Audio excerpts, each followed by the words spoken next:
in with Nerdette's Newsstand, and I want to talk about Stargirl episode 9, titled Brainwave. Now, this is the 9th episode. We only have 4 more left, and things are really starting to ramp up. I absolutely love this show. It is so well done. There's so much good in this show, and so many little references and Easter eggs. The way they do it is absolutely fantastic.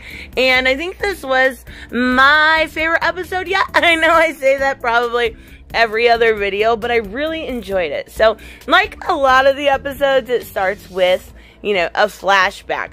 And we see Brainwave, Henry Sr. now, in his lab, and we kind of see the experiments he's doing, and he goes to leave to go home, and he starts hearing someone's thoughts. He is in the midst of getting robbed, and then he uses his telekinesis for the first time to kill. So he hears, the terrible thoughts that he had, and then immediately kills him, because it was, in that instance, it was kind of kill or be killed, right? So then he starts recording daily logs, and I talked about these cassette tapes in a previous video, and that's what these were. I was wondering what they were, and now we finally got an answer to that. And that's when Henry starts to watch these logs, and it's going to be a big part of the episode. And he hear his father for the first time confess to murder. And then we switch to Courtney. And Courtney is with Pat in the basement, and she's talking about how she could hear Henry's thoughts, how she could feel what he felt. I'm assuming it's projection. Now, initially I thought maybe she had some sort of telekinetic powers, maybe they were related, and I didn't understand, but I do think it's just Henry being sloppy with his powers. Courtney also wants to ask Henry for help when it comes to the JSA. She wants to talk to him about the ISA and Dr. Ito and see what he knows and see if he can help him with his telekinesis further. So, Pat talks about before. Now, this was one of the little references I loved. Before he joined the JSA, he was the with the Star-Spangled Kid. And he was basically in the 7 Soldiers of Victory. And they did, save the world once. They saved people. But I love that they put, obviously, they did it to put Sir Justin in there, right? It feeds the part when it comes to the janitor. But we also see, Crimson Avenger, Vigilante, and Wing. And then, I love it, we see Green Arrow and Speedy, though they don't name Green Arrow. She calls him Robin Hood. I'm assuming it has something to do with the Arrowverse, with it, already having an Oliver Queen. But I do love that they showed, Oliver and Speedy. So, then we go to the janitor, and we get this, just a very small, I don't know what's up with him. Honestly, I don't know if he's, having hallucinations about the cosmic staff, or if he's regaining memories and possibly his mind was erased. I'm not exactly sure. But, that's all we see of him this entire episode. And it's just well, what happened to him that he went down that, far of a rabbit hole? So, we see Cindy, and she is in this jail type. They took her at the end of last episode, and she is threatening to kill her father. And then she does, say, just like I did my mother. I called it. I knew it wasn't an accident. There's no way. She's too crazy. She is really too crazy. So, Dr. Ito does gas her to sleep, because she won't shut up. She won't stop yelling. And he's like, give her the gas. That always calmed her down, especially when she was a baby. This girl's straight up evil, but you kind of gotta feel bad for her at the same time. So, he does talk about his plan a little bit and using Henry to power the machine. And then we talk about Henry Jr. And he has been watching his father's tapes to learn how to use his power. And he actually uses those tapes to learn how to control his power, right? So, and he's actually getting pretty good at them. He hears stories about his father's childhood, about his murders. He hears different things about people's thoughts, how ugly they are, and how he hates them. And that's when the maid walks in, and she tells him about the lawyer. And of course, he is able to hear her thoughts, and he doesn't like it. And this lawyer wants to meet with him, so we're going to go to that in a little bit. But then all of a sudden, he gets a flash to hearing his father's actual voice, and we switch over to Courtney. Now, Courtney asked the team about inviting Henry Jr. And, yeah, Yolanda and Rick are not having it. Beth's kind of okay with it. But, yeah, obviously, you know, Henry Jr. is the one that, in the very first episode, or second episode, put the nudes out of Yolanda. So she is completely against it. And I kind of do get that. But we see the ISA roundtable come together, right? And Dr. Ito wants to talk with everyone about his plans, about Henry, and about the satellite almost being done. Like I said, we only have 4 episodes left, so we're going to have to get to that plan, which, you know, we do know the plan by the end of the episode.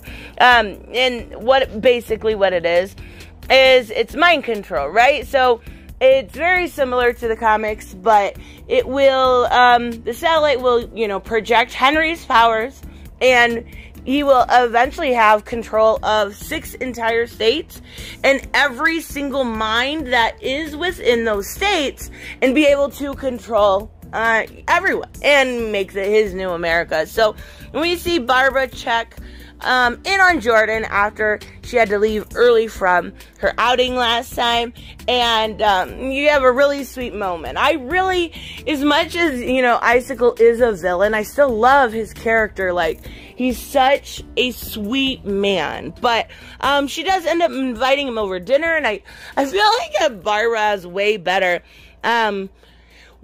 chemistry with Jordan than she ever has with Pat. So we do see Henry. He, after talking to the maid, goes to the hospital, and he's hearing everyone's ugly thoughts as he kind of walks through it, and he tries to talk with his father. At first it doesn't work, obviously, but then he says, you know, I agree with you.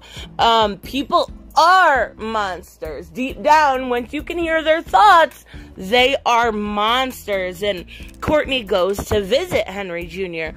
And Henry Jr. finds out, that it was Courtney that hurt his dad. And she asks for his help. Well, she tells him, you know, he says, everybody's so ugly, right? Their thoughts are terrible. And she says, you know, you gotta look behind the ugly, because people at their core need love, and they want to give love.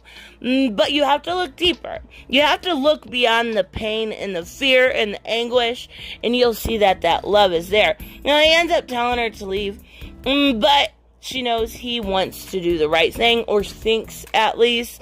I kind of disagree with that sentiment, but even so. So she says, when you are ready, you know, to do the right thing, come and find me. And then we see Pat giving kind of a small assignment to Beth and to Rick, and they basically want to know about this tunnel network under Blue Valley. And he's thinking that the ISA uses it to, you know, do their evil bidding, so to speak. But, you know, Rick's not really into looking at it, so Beth starts to look into it, and she ends up finding out that a society called the Other Founding Fathers, who built tunnels under the city, were the reason why they can do this. So the evil layer underground is there, but it wasn't built by them, and that's why they picked Blue Valley. So this dinner happens, right? Icicle shows up with Cameron and his parents, and they're gonna have this big family dinner, right? Pat wants to tell Barbara right before dinner about he and Courtney, but that's actually when, you know, Jordan and his family show up, and they do this like weird Norwegian grace about making your enemies suffer. It's very weird. So Pat starts to notice, though, the connection between Barbara and Jordan. And I don't know if it's necessarily on Barbara's side, but it's definitely on Jordan's side. So it's kind of just that, like, typical meeting the parents type dinner that you had when you were 16 and dating for the first time. And they're just kind of getting to know each other, right? So Jordan wants more chicken dumplings. And Courtney gets the pan out of the oven and, you know, establishes that it's very hot. She just got it out of the oven. And so she takes it to the table to give to Jordan to get some more. And he picks it up with his hands, not even realizing what he did. And that's when she kind of realized, yeah, this guy is definitely Icicle if he can pick up, you know, a 300-degree pan with his bare hands. So she calls Pats out. And, she tells him that she thinks that Jordan is Icicle. And they end up leaving. And that's when Courtney heads to the basement. Pat is already down there. She wants to get the staff out to see if she can use the staff to prove that Jordan is Icicle. And then the biggest bombshell hits. And that is the fact that Barbara walks down the stairs and sees the staff. And the staff immediately, like, tries to play dead. It's cute. But she definitely knows something going on. And when I looked into the photos for episode 10, it looked like Pat had a bag. So I'm curious to see if this is going to be a big problem. Another problem that I kind of had. Now, we're back at the hospital with Henry Jr. And Yolanda visits him, right? And she visits him as Wildcat, but he does know who she is. So she warns him to stay away from Courtney. And that's when he, you know, takes Courtney's advice and looks deeper into her thoughts besides the rage and anger.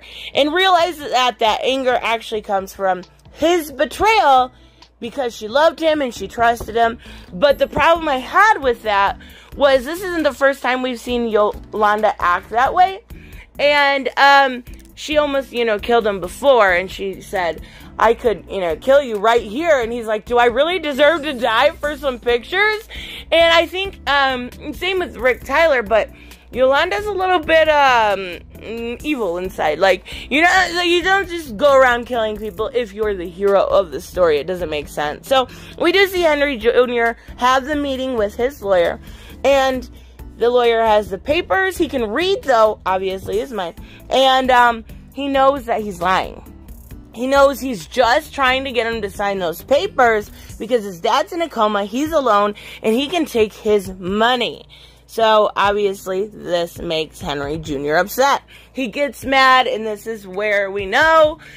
and I was hoping otherwise, but we know that Henry Jr. is going to be evil because he literally just uses his mind and kills the lawyer. You know, you see him shrivel up, and that's when Daddy wakes up. Brainwave is awake, Henry Sr. So, a lot happened this episode, but it was so good. Like, there's so much going on at this point. You really look forward to it. It's the first show since Gotham that I've looked forward to the next episode every single time. And I love the characters. Like, I love the way that the villains are. They're so well done. Jordan and Henry Jr. are personally my favorite. I think they do a very good job of getting those villains so you like them, but you hate him at the same time. So, just make the heroes that way. Yolanda's driving me crazy with this I'm gonna kill you attitude as a hero. I don't like it. So, anyways, let me know what you guys thought about this episode. I will have a video up later on today.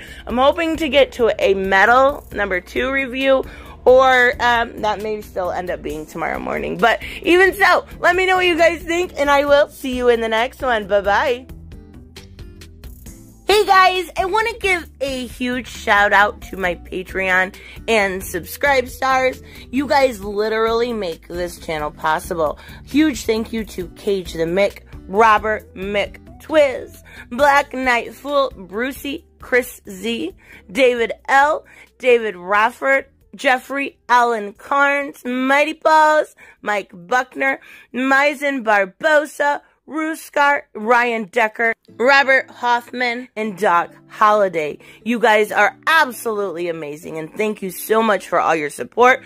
Don't forget on the way out to like as always if you enjoy the content and hit subscribe. And I will see you in the next one. Bye-bye.